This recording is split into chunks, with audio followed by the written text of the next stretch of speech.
Well then, if you're slumped in your armchair, wondering where all your energy has disappeared to, here's the good news. For the next hour, there'll be no call upon you but to continue relaxing and enjoy. Two of the longest-serving servants of Manx Radio came together to enjoy both their own company and their love of films. Terry Cringle was a wordsmith, loved the language, and it showed. David Callister worked his socks off for the station and conducted his interviews in a calm, informed, and, where appropriate, humorous way. It was a privilege to work with these two, and, I don't use the phrase lightly, gentlemen. Sit back, enjoy. Now, what we need to introduce this rare bit of radio is a fanfare.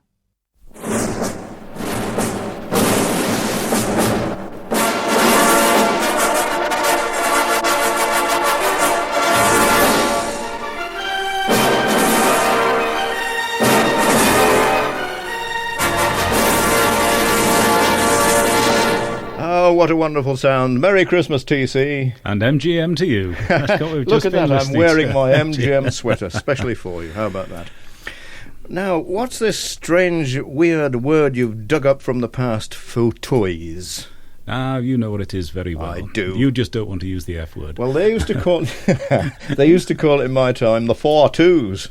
The fauteuils, yes. It didn't cost 4 and 2. It cost about 1 and 3pence, as I remember. And what you got was a double seat. You went there with your young lady friend right at the back of the auditorium in the picture house.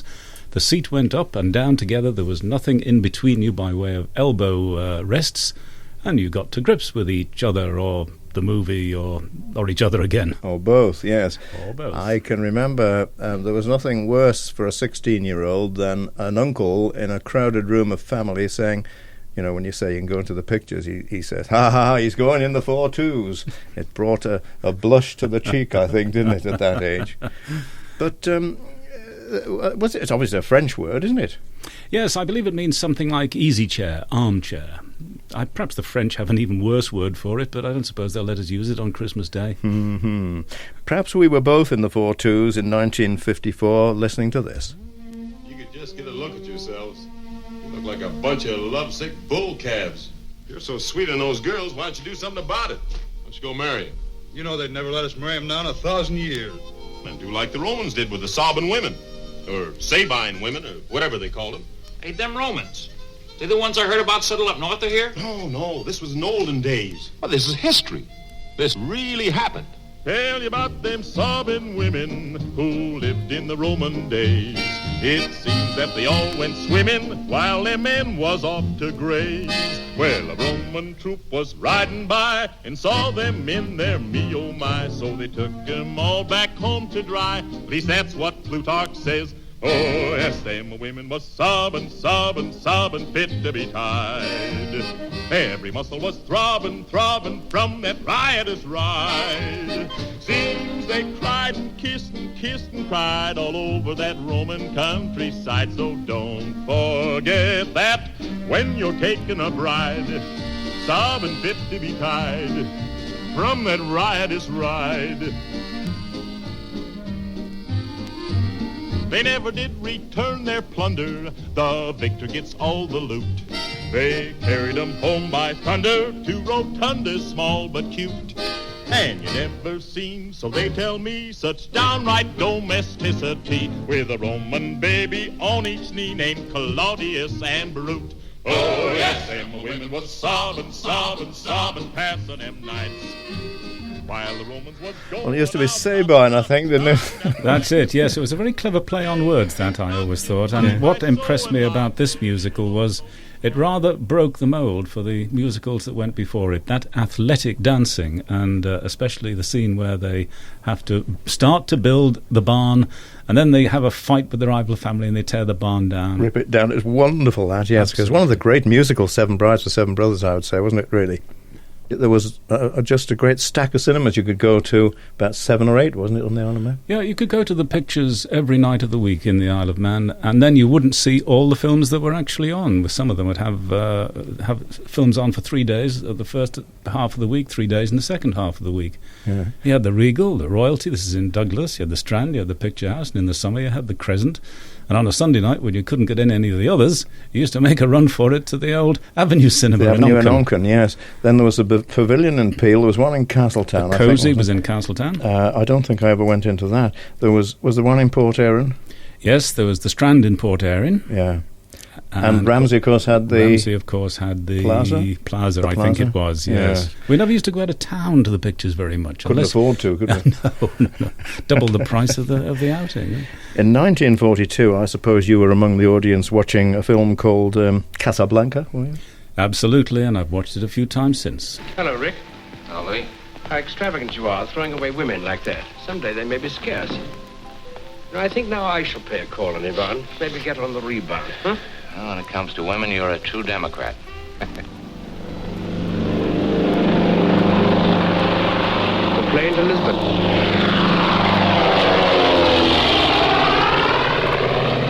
You would like to be on it? Why? What's in Lisbon? The Clipper to America. I've often speculated on why you don't return to America. Did you abscond with the church funds? Did you run off with the senator's wife? I like to think that you killed a man. It's the romantic in me. It's a combination of all three. And what in heaven's name brought you to Casablanca? My health. I came to Casablanca for the waters. The waters? What waters? We're in the desert. I was misinformed. Excuse me, Monsieur Rick, but a gentleman inside has won 20,000 francs. And the cashier would like some money. I'll get it from the safe. I'm so upset, Monsieur Rick. You know, I Forget can't it, Emile. understand. Things like that happen all the time. I'm awfully sorry.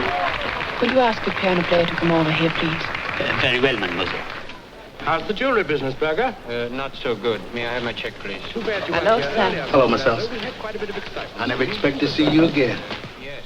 Excuse me, John. My bill. Been a long time. Champagne coffee. Yes, ma'am. A lot of water under the bridge. Play it once, Sam. For all time's sake. I don't know what you mean, Miss Elsa. Play it, Sam. Play as time goes by. Oh, I can't remember it, Miss Elsa. I'm a little rusty on it. I'll hum it for you. Da-da, da-da, da-da. Da-da, da-da, da-da.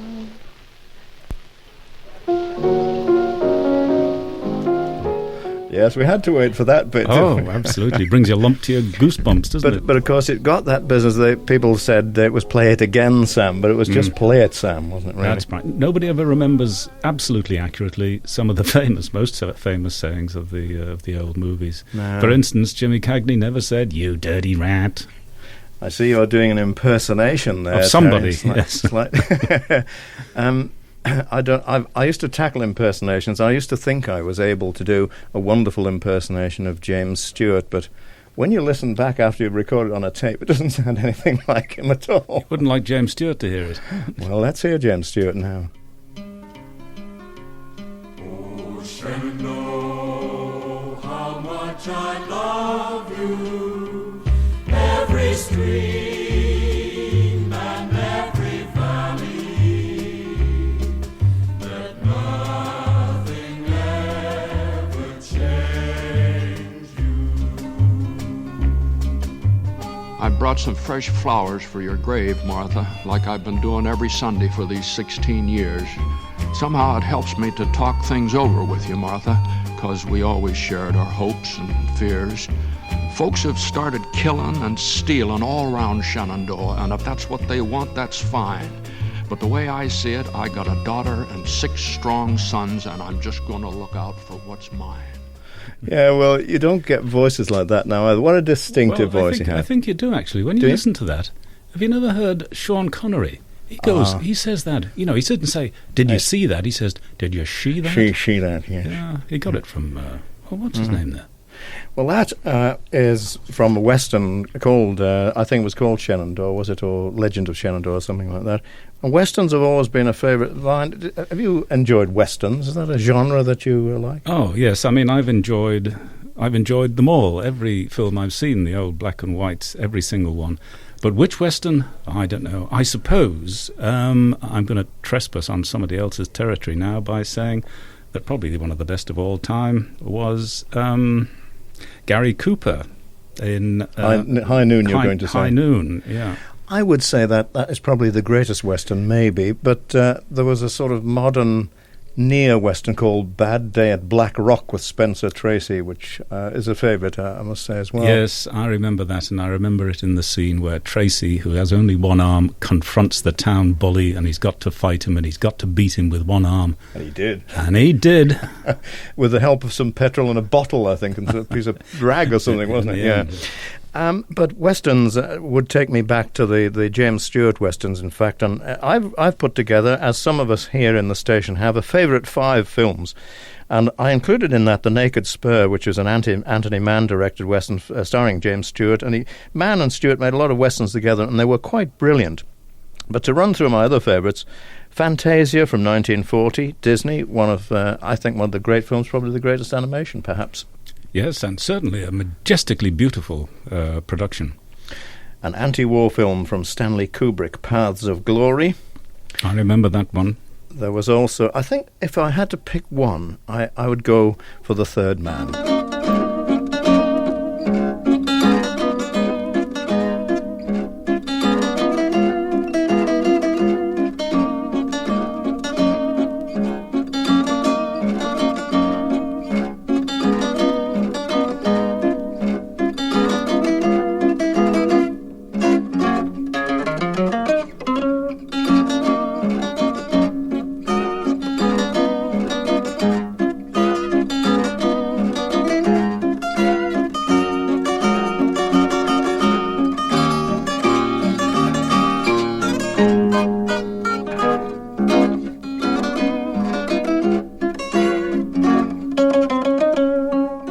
Anton Karas was playing the zither, and that was from the Carol Reed film The Third Man, which incidentally is being revived on Manx Radio at the moment. At least Harry Lime is. But of course, a unique theme there for a film, Terry. Yes, probably one of the most impressive of all time, and I think what did make the impression was not just the music itself, but the instrument, which was quite unfamiliar to anybody outside of Vienna. Yeah. So I think that really brought it home, and it made Karas famous too. Film themes, though, were an absolutely vital, integral part. I mean, a lot of the films today seem to just take pop songs and fire them into the background of the story somehow, but the theme used to be an integral part, didn't it, really? Yes, I've even seen them doing it on film. How they actually do match up the recording to the soundtrack. It's a most interesting thing to see. But it was all done with absolutely immaculate professionalism and precision, and probably without the technology the boys have today. It also gave some, I suppose, composers who would otherwise have been quite unknown a lot of work to do. Gave them a lot of work, it gave musicians a lot of work, and it made an awful lot of movies a good deal better than they might have been. Do you have any favourite musicians of that kind? Oh, I think, and we might hear a little of him later, it's Eric Wolfgang Korngold, who used to do the theme music for the pirate movies, for Errol Flynn and all the rest of it, and he was probably one of the greatest when it came to Blood and Thunder.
Music from the Seahawk there, the Errol Flynn adventure, of course.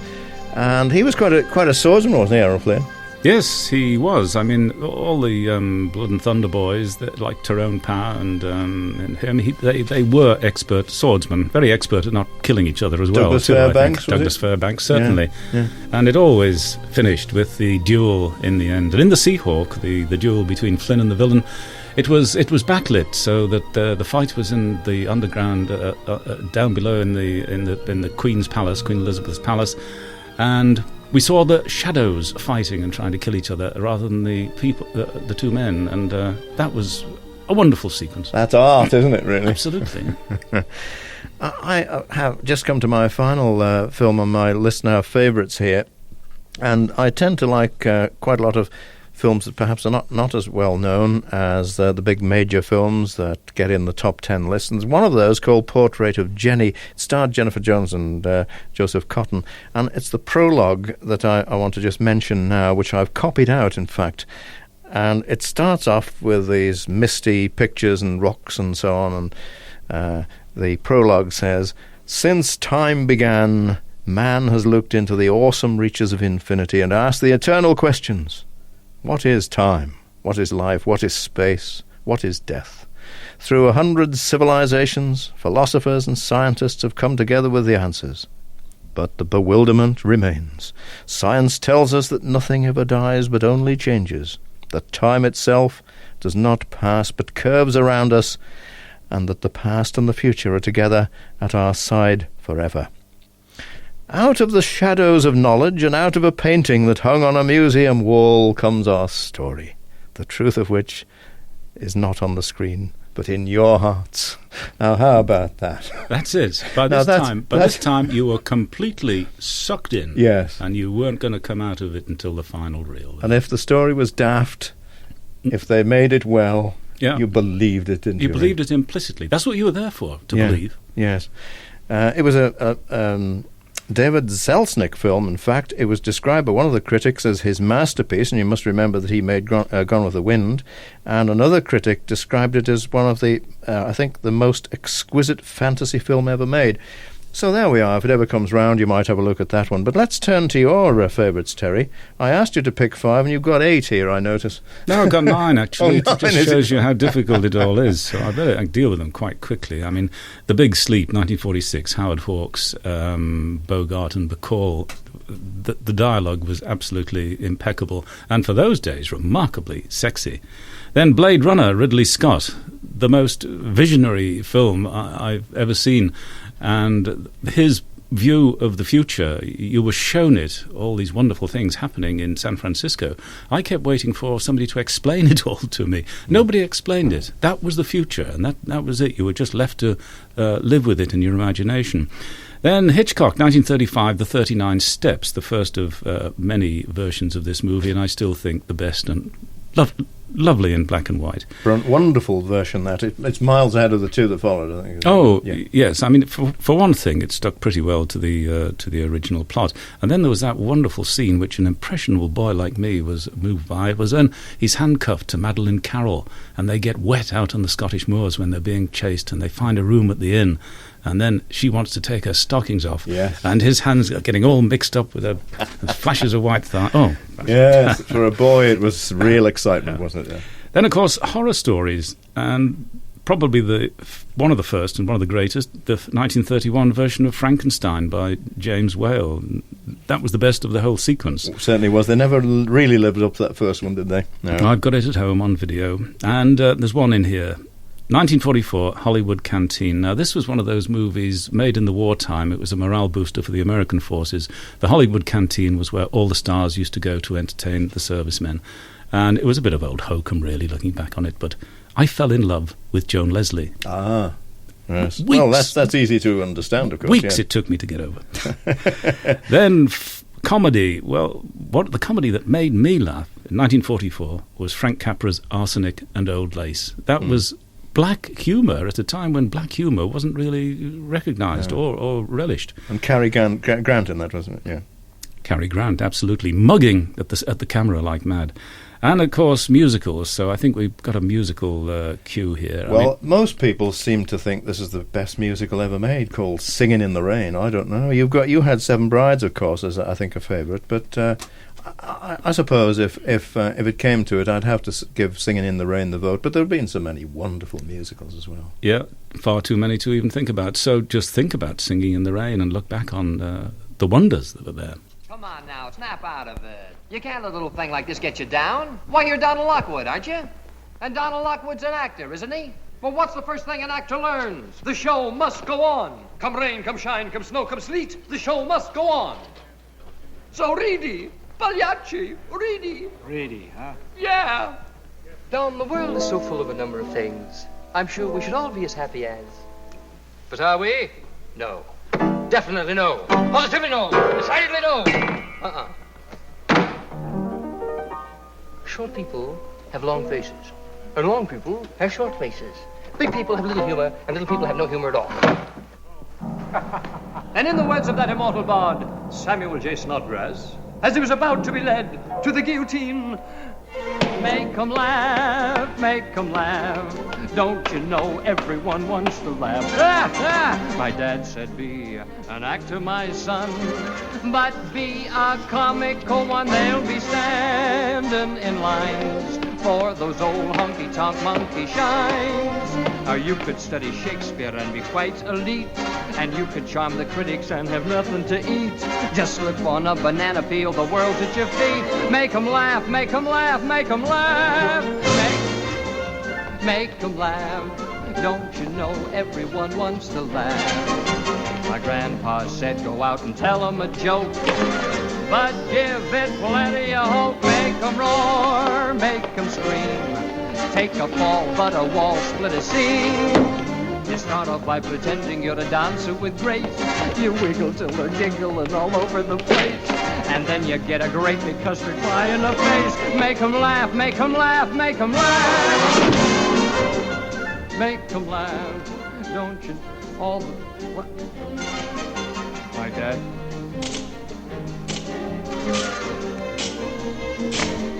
They'll be standing in lines for those old honky-tonk monkey shows.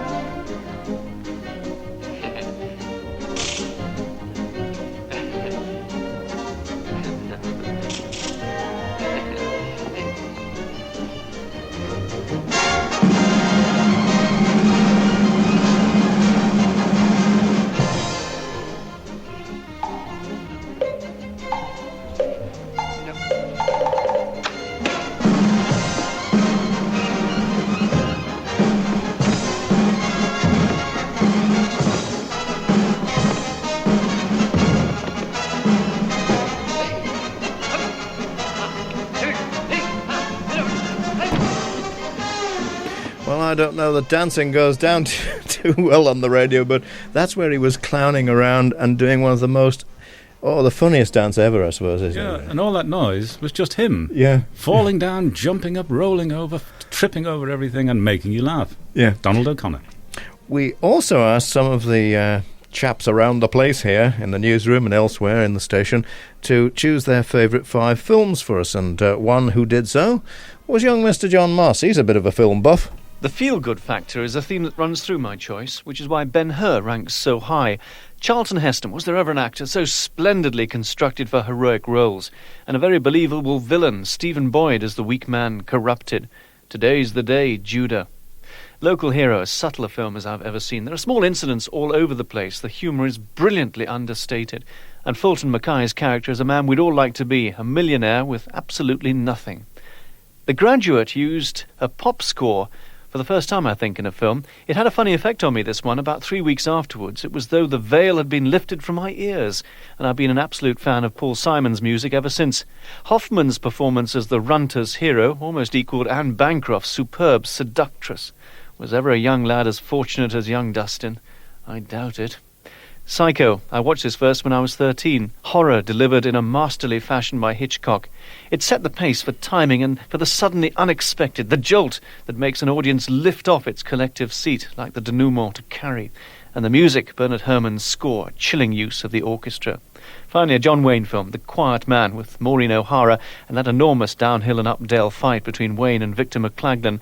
A make-believe story with larger-than-life characters round every Blarney Stone, and every trip to the pub sparking off a hearty rendering of the wild colonial boy. One stage I considered leaving this one off my list, but then I thought, the hell I will. You know, he'd make a film critic one of these days. Mossy wouldn't have, by the sound of him. Yes, I don't know. I didn't know he went to the pictures that much. Oh, I think he's a bit of a film buff, John, yes. Just looking at his choice there, I can't recall seeing Ben-Hur. I suppose I ought to have done. I'd have remembered it, wouldn't I? You must have remembered the chariot race. Yes, I think I've seen that separately on something. But it really killed, for real, half the horses. Yes, it did, didn't it? The Graduate, I suppose, has got to be a lot of people's favourite. And The Quiet Man, I don't know if you saw that one, but I've seen it a few times. Yes, that was a rather nice film, really. There was a lot of Irish hokum, I suppose, but once you accepted that there was going to be hokum, then you settle down to it. And as John says, that scrap he has with Victor McLaglen, absolutely superb. John Huston, of course, directed it, and at that time, I don't think he was living in Ireland, but he'd fallen in love with Ireland, hadn't he? And oh yes, he went to live there. He didn't pay any income tax. John hasn't got any musicals in there, but I think it's time we put a bit more music on now. What about a song from High Society? Is that a favourite? Absolutely. In fact, there's the LP in front of us. In its year, that was the top LP for ages and ages and ages, and a tour de force, I thought, words and music. But I think we've got to have Sinatra and Crosby singing together.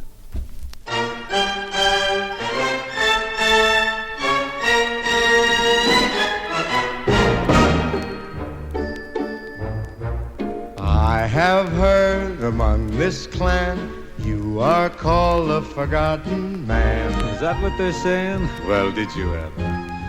What a swell party this is. And have you heard the story of a boy, a girl, unrequited love? Sounds like pure soap opera. I may cry. Tune in tomorrow. What a swell party this is. What frails, what frocks, what broads, what furs, what rocks. They're beautiful. Why, I've never seen such gaiety. Neither did I. It's all just too exquis, really. This French champagne, domestic, so good for the brain. That's what I was going to say. You know, you're a brilliant fellow. Thank you. Drink up, Jack. Please don't eat that glass, my friend. Have you heard about dear Blanche? Got run down by an avalanche. No. Don't worry, she's a game girl, you know. Got up and finished fourth. This kid's got guts. Having a nice time? Grab a line.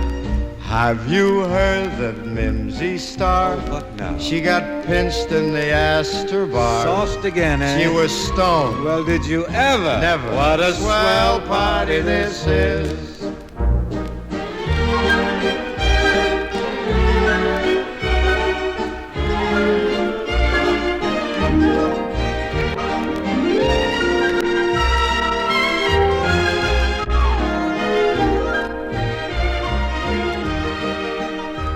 It's great. Oh, it's great. It's grand. So grand. It's Wonderland. La la la la la la la ya dum bum bum. la la la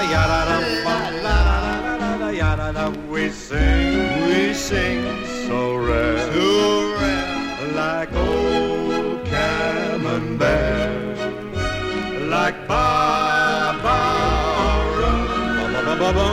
Don't dig that kind of crooning, chum. You must be one of the newer fellas.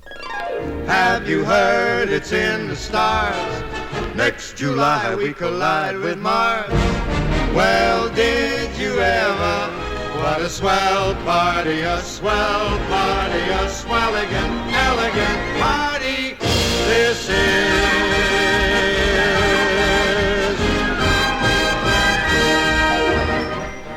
Frank Sinatra and Bing Crosby. Old Frank, of course, celebrated his 80th birthday not so long ago. A reminder that you're listening to Two Old Fauteuils in the Night.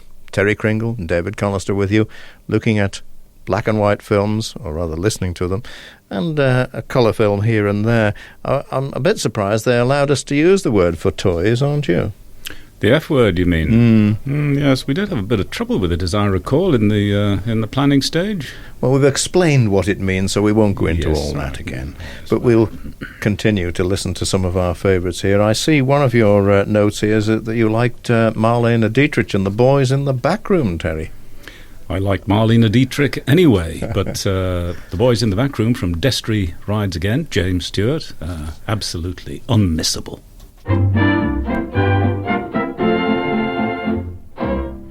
What the boys in the back room will have, and tell them I'm having the same. Go see what the boys in the back room will have, and give them the poison they name. And when I die, don't spend my money on flowers and my picture in a frame. Just see what the boys in the back room will have, and tell them I sighed,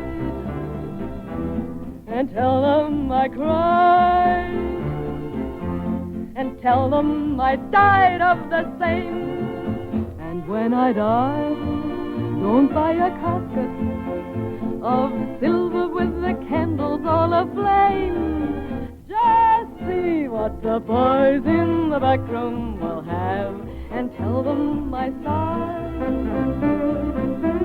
and tell them I cried, and tell them I died of the same.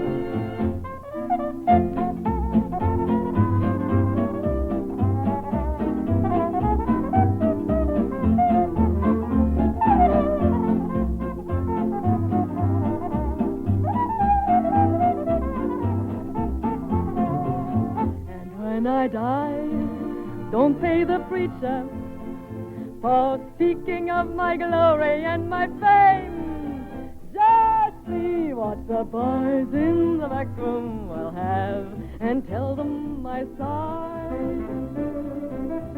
and tell them I cried, and tell them I died of the same.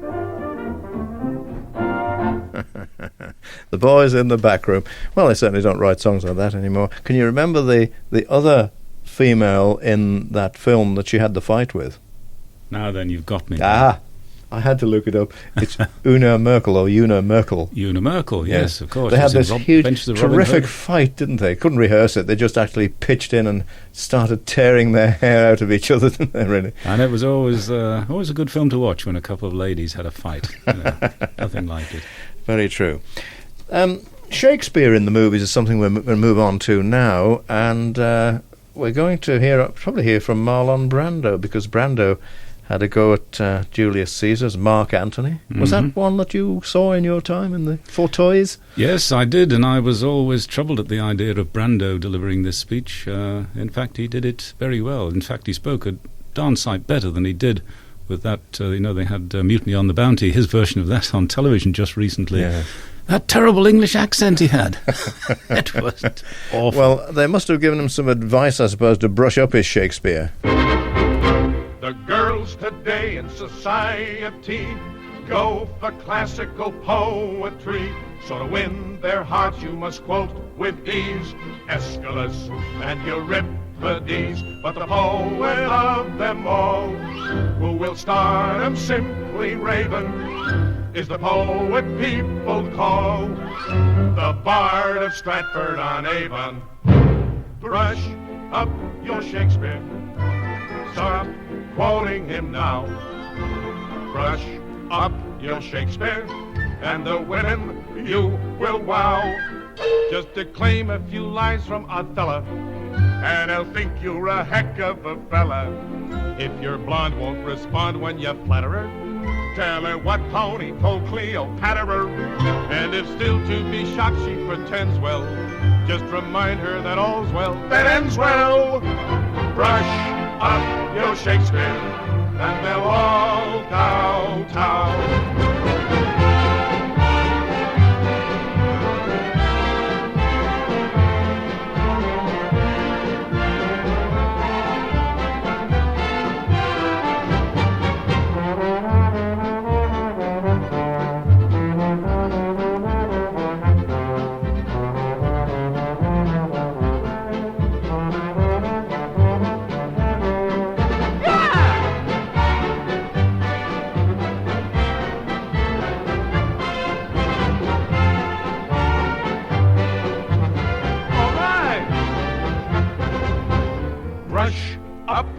Shakespeare. Start quoting him now. Brush up your Shakespeare, and the women you will wow. If your girl is a Washington Heights dream, treat the kid to a Midsummer's Night Dream. If she fights when her clothes you are mussing, what a clothes much should do about nothing. If she says your behavior is heinous, kick her right in the Coriolanus. Brush up your Shakespeare, and they'll all kowtow.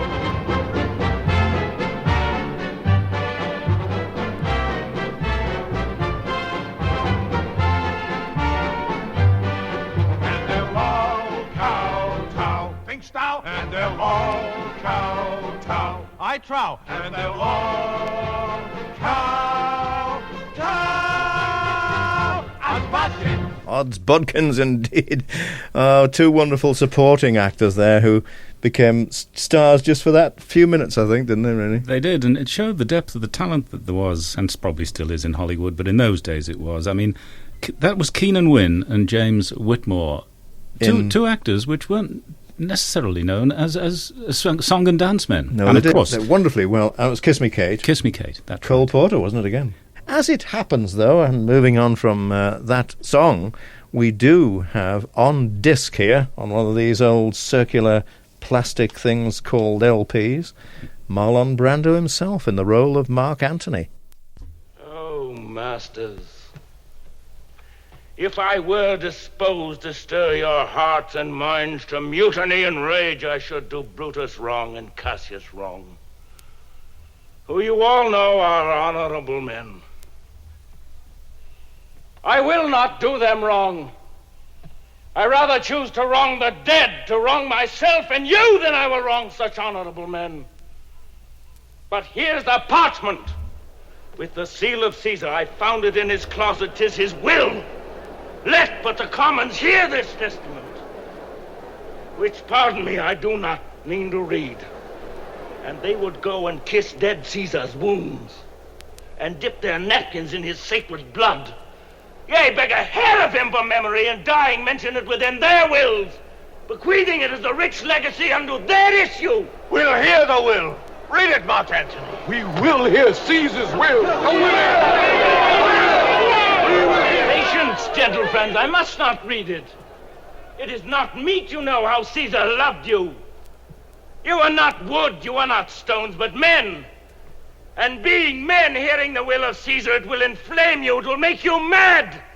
'Tis good you know not that you are his heirs, for if you should, oh, what would come of it? Read the will, we'll hear it, Antony.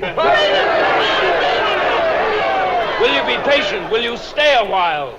I have o'ershot myself to tell you of it. I fear I wrong the honorable men whose daggers have stabbed Caesar. They were traitors, honorable man. But we'll... Ah, well, a real bit of Shakespeare there for us. What did you, I mean, you were saying before that Brando mumbled a lot and didn't have a very good English accent, but he made a jolly good job of Mark Antony, didn't he? Yes, he was always described as a great perfectionist. He obviously worked very, very hard on that, and his accent is impeccable. It's Christmas time, and I think we need a bit of refreshment, Terry. I've got a bottle here, and I'm going to try and open it for us. Oh, come off. Oh, there we are.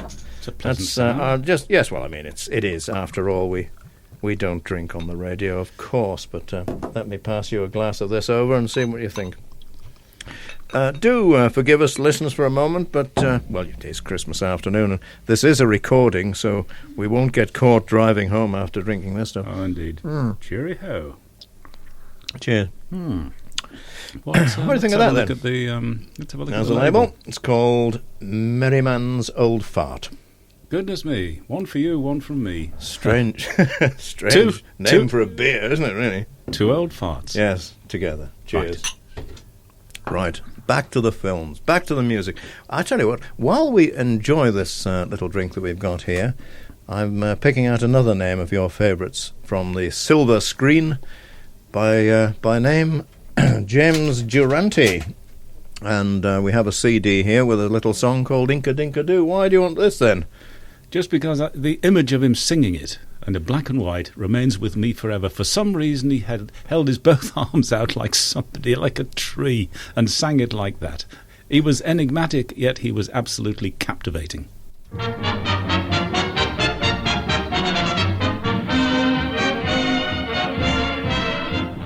Once upon a time they sang the Bodie-O-Do, but that was long ago. Then everybody started into boop-boop-a-doop. They got tired of that, you know. How do you like those guys? Everybody puts in extra notes. I'll overlook it. But the tune for you and me is that swingy symphony. A-dinkity, a-dinkadoo, a-dinkity. Oh, what a tune for crooning. A-dinkity, a-dinkadoo, a-dinkity. It's got the whole world spooning. Eskimo bells up in Iceland are ringing. They've made their own paradise land, singing. A-dinkity, a-dinkadoo, a-dinkadee. Simply means ink-a-dinkadee, a-dinkadoo. A-dinkadee, a-dinkadoo. Let me hear that choir. Oh, what a tune for crooning. Callister, a-dinkadee, a-dinkadoo. Let me hear that band. Stupendious. Now let me hear the trumpets. That's not a trumpet. That's not a trumpet. That's a trumpet. A-dinkadee, a-dinkadoo, a-dinkadee. Simply means ink-a-dinkadee, a-dinkadoo. A-dinkadee, a-dinkadoo, a-dinkadee. Oh, what a tune for crooning. That's enough, fellas. I'll take it alone. A-dinkadee, a-dinkadoo. You know, boys, last week I sang for the Sultan of Pasha, and the Sultan offered me his harem of 500 beautiful wives, but I turned them down, because when I get up every morning, who wants to find 1,000 stockings hanging in the bathroom? Not the Ranny. A-dinkadee, a-dinkadoo, a-dinkadee. That note was given to me by Bing Crosby, and was he glad to get rid of it? Yeah. Simply means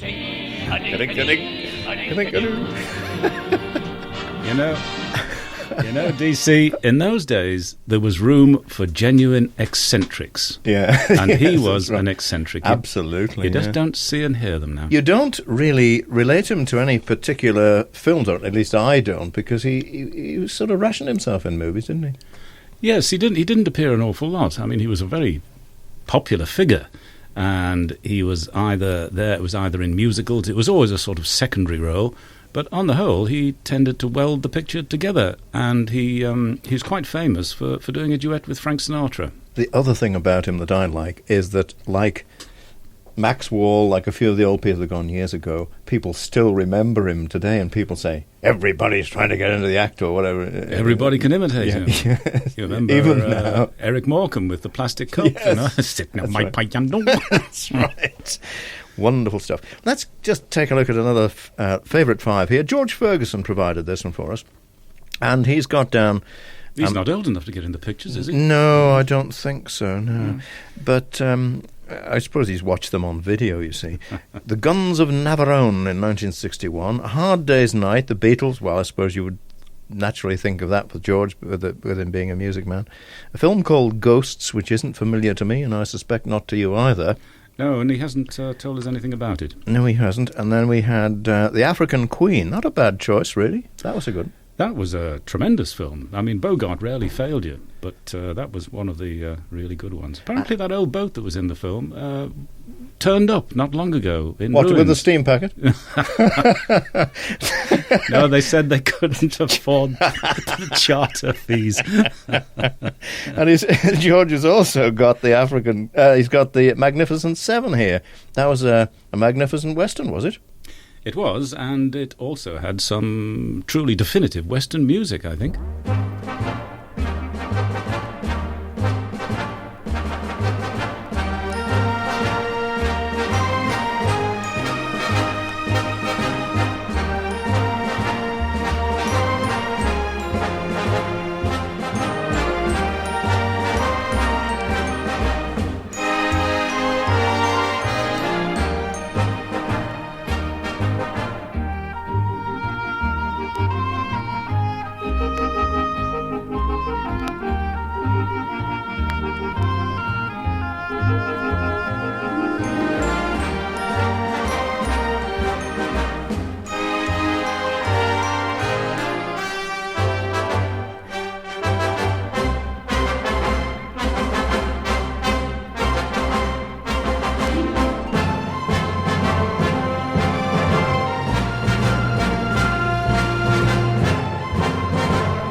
Music from the Magnificent Seven. Well, you've just got two of the Magnificent Seven here with you on this Christmas afternoon. Terry Cringle and David Callister looking at the world of the movies when we were young lads in short trousers watching black and white films. Can you remember the very first film you ever saw? Does that come back to your mind?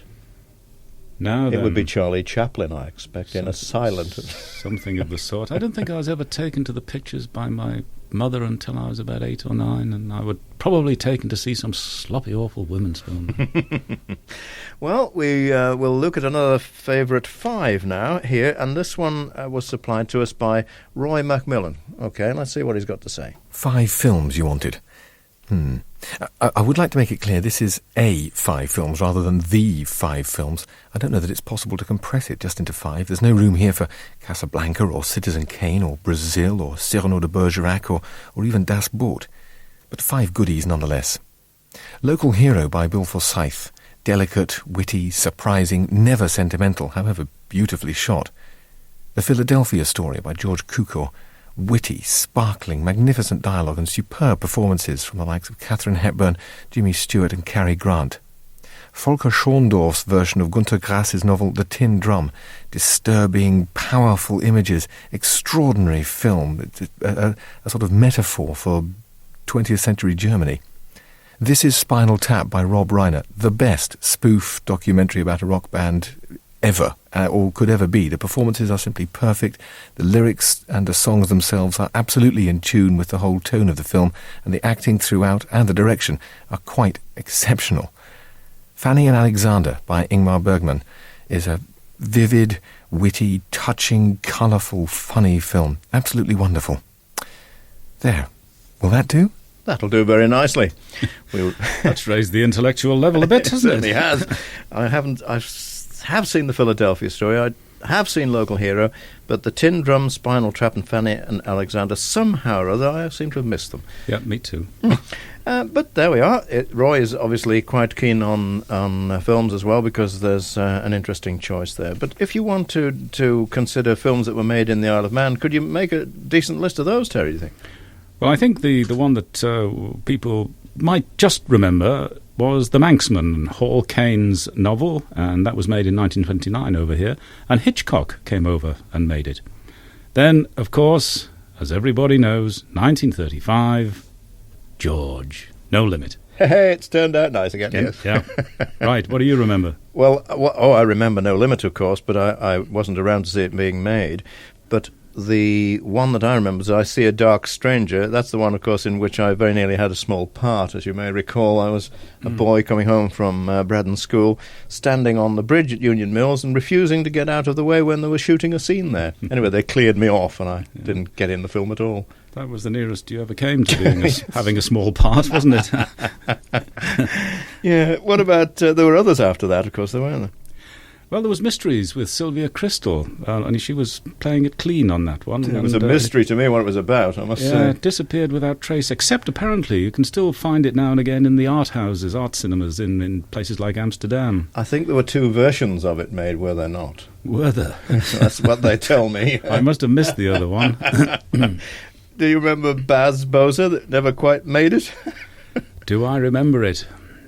Not really, actually, come to think of it. But yes, that was a lot of hopes rode on that one, but they rode to nowhere. Yes, it was a desperately it was poor. tedious thing, that. The Isle of Man, then, doesn't seem to have hit it quite yet for this film centre of the world, but we are promised 1 or 2 films, certainly one made here this year. Well, I see no reason why not. Films like to go on location. We're not the only area in the whole world which is trying to sell itself, but there's still plenty of people, plenty of takers. I think the Isle of Man is going to find itself a lot of easy work in this direction. Well, I hope you're right on that. One of the great films is actually being adapted by a local group for the stage, Terry. I'm sure you've heard that Douglas Choral Union are going to have a go at My Fair Lady. Yep, I think I have to go and see that because, it must be a tremendous challenge for amateurs, especially when there are so many excellent, well-remembered professional productions. But they're not afraid, these people. They'll have a go. I'm just wondering who's going to do with a little bit of luck. The Lord above gave man an arm of iron so he could do his job and never shirk. The Lord above gave man an arm of iron, but with a little bit of luck, with a little bit of luck, someone else will do the blinking work. With a little bit, with a little bit, with a little bit of luck, you'll never work. The Lord above made liquor for temptation, to see if man could turn away from sin. The Lord above made liquor for temptation, but with a little bit of luck, with a little bit of luck, when temptation comes, you'll give right in. With a little bit, with a little bit, with a little bit of luck, you'll give right in. Oh, you can walk the straight and narrow, but with a little bit of luck, you'll run amok. The gentle sex was made for man to marry, to share his nest and see his food is cooked. The gentle sex was made for man to marry, but with a little bit of luck, with a little bit of luck, you can have it all and not get hooked. With a little bit, with a little bit, with a little bit of luck, you won't get hooked. With a little bit, with a little bit, with a little bit of blooming love. They're always throwing goodness at you, but with a little bit of luck a man can duck. The Lord above made man to help his neighbour, no matter where, on land or sea or foam. The Lord above made man to help his neighbour, but with a little bit of luck, with a little bit of luck, when it comes around, you won't be home. With a little bit, with a little bit, with a little bit of luck, you won't be home. With a little bit, with a little bit, with a little bit of blooming love. Right, well, I must say I've enjoying your movie memories here today on Christmas Day, Terry, and I think perhaps we ought to drink a toast to all movie fans with a drop of Old Fart. What do you think? Cheers. Two old movie fans in the Fauteuils somewhere. Right. David Callister and Terry Cringle from what may come to be regarded as the golden age of Manx radio, enjoying each other's company in the films they loved.